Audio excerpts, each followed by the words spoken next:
आइए भक्तजनों, आज मैं आपको सुनाती हूँ गणेश जी की वैशाख मास की कथा।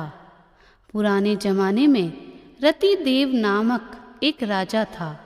उसके राज्य में एक ब्राह्मण रहता था जिसका नाम धर्मकेतु था। धर्मकेतु की 2 पत्नियां थीं। एक का नाम सुशीला और दूसरी का नाम चंचलता था। दोनों पत्नियों के विचारों और व्यवहार में बहुत ही अंतर था। सुशीला धार्मिक प्रवृत्ति की थी और व्रत उपवास पूजा अर्चना करती रहती थी। इसके विपरीत चंचलता भोग विलास में मस्त रहती थी। वह शरीर के श्रृंगार पर ही अधिक ध्यान देती रहती थी। किसी व्रत उपवास या पूजा अर्चना से उसका कुछ लेना देना नहीं था। कुछ दिनों बाद धर्मकेतु की दोनों पत्नियों के संतान हुई। सुशीला के पुत्री हुई और चंचलता ने एक पुत्र को जन्म दिया। चंचलता सुशीला से कहती रहती थी, सुशीला, तूने इतने व्रत उपवास करके अपने शरीर को सुखा लिया, फिर भी तेरे लड़की हुई।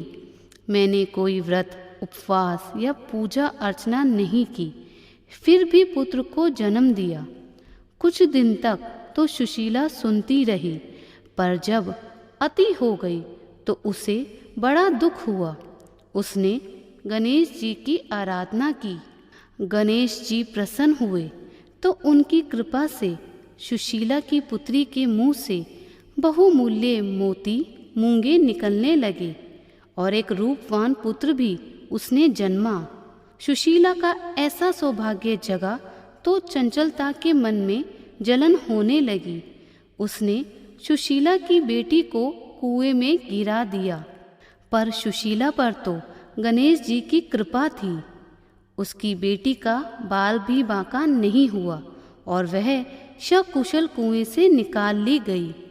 हे भगवान, जिस तरह आपने सुशीला पर कृपा की, उसी तरीके से हम सभी भक्तों पर भी अपनी कृपा करना।